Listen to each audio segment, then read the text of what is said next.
Imagine creating an AI so powerful that you publicly admit it might be dangerous to release. Then imagine releasing it anyway. And just a few days later, the US government steps in and forces you to take it offline. That's exactly what happened with Claude Fable 5. Anthropic, the company behind Claude, recently launched its most advanced AI model ever. They call it Claude Fable 5, and according to Anthropic, this model performs at a level beyond any public Claude release before it. It excels in coding, research, reasoning, and long-running autonomous tasks. But what makes Fable truly fascinating is that it is actually a public version of another model called Mythos 5, a model Anthropic previously restricted because of safety concerns.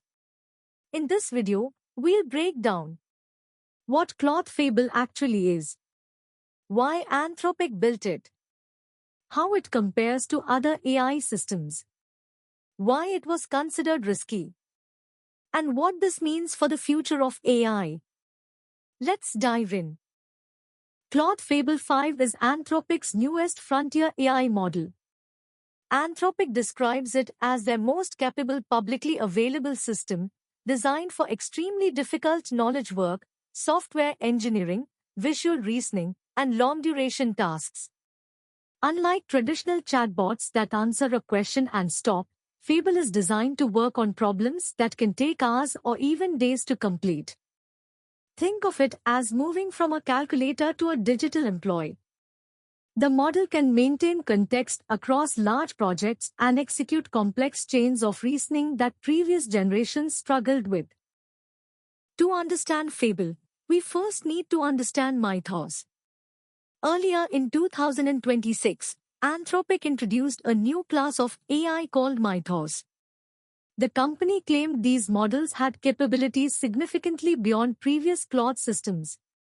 However, Anthropic was hesitant to release Mythos publicly because of concerns around cybersecurity misuse and other high-risk domains.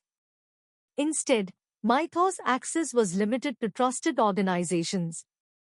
Then came Claude Fable 5. The important detail is that Fable and Mythos share the same underlying model. The difference isn't intelligence. The difference is safety controls. Anthropic essentially built a protective layer around Mythos and released that safer version as Fable. So why is everyone talking about it? First, coding performance. Anthropic claims Fable delivers state-of-the-art software engineering capabilities and can handle extremely large code bases. Second, long-term autonomy. Instead of solving one task at a time, Fable can stay focused on complex projects for extended periods. Researchers testing the model reported it could execute lengthy specifications and continue working without constant human guidance. Third, advanced reasoning. Fable performs strongly across scientific research, knowledge work, visual understanding, and analytical tasks.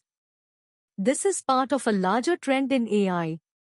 We're moving from chatbots toward agents. AI systems are becoming capable of handling complete workflows rather than individual prompts. One of the most impressive demonstrations came from software engineering. Anthropic highlighted large-scale migration and development tasks that would normally require teams of engineers. Community testers also showed examples where Fable generated games, simulations, and complex software projects from relatively simple instructions. Researchers are increasingly evaluating agentic systems like Claude for scientific workflows and autonomous coding tasks. The key idea is simple. Instead of helping humans write code, these models are starting to act like junior developers that can execute entire projects. Now for the dramatic part. Only days after release, reports emerged that the US government had concerns about access to Fable and Mythos. Anthropic eventually announced that it was taking the models offline to comply with government directives related to national security concerns. Anthropic argued that the concerns centered around potential jailbreak methods and misuse scenarios. The company disagreed with the government's approach but complied with the order. Whether the shutdown is temporary or part of a larger regulatory shift remains unclear. But one thing is obvious. Governments are beginning to regulate AI models themselves, not just the hardware running them. Claude Fable represents a turning point. For years, AI companies competed to build smarter models. Now the challenge is balancing capability with safety. Fable shows what happens when a company believes a model is powerful enough to require guardrails before public release. The next generation of AI won't just answer questions. It will write software, conduct research, manage projects, and potentially become a digital coworker. That future is arriving much faster than most people expected. So what do you think? Is Claude Fable the future of AI? Or are we moving too quickly towards systems that are becoming difficult to control? Let me know in the comments below. If you enjoyed this breakdown, hit like, subscribe to Let's Code, and turn on notifications because we are covering the biggest AI breakthroughs every week. Thanks for watching, and I'll see you in the next one.